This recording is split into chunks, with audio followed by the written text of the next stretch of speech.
स्टेजवरील या रंगा. माझे नाव धनश्री मारुती खाडे. मी इयत्ता 4थीत शिकते. माझ्या शाळेचे नाव राजाराम शेठ विद्यालय. मी आज संत जनाबाई बद्दल माहिती सांगणार आहे.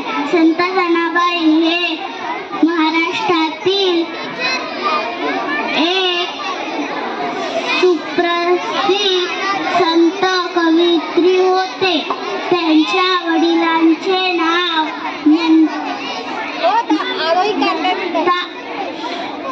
होते. त्यांचा जन्म 1258 साली झाला. धन्यवाद. माझे नाव पूर्वा आनंद पवार. मी इयत्ता 3रीत शिकते. माझ्या शाळेचे नाव राजाराम शेठ विद्यालय. मी संत मुक्ताबाई बनली आहे. संत मुक्ताबाई या महाराष्ट्रातील थोर संत व कवयित्री होत्या. त्यांचा जन्म महाराष्ट्रातील आपेगाव येथे झाला. त्यांचे पूर्ण नाव मुक्ताबाई विठ्ठलपंत कुलकर्णी असे होते. त्या मुक्ताई या नावाने ओळखल्या जातात. त्यांच्या वडिलांचे नाव विठ्ठलपंत व आईचे नाव कुलकर्णी असे होते. धन्यवाद.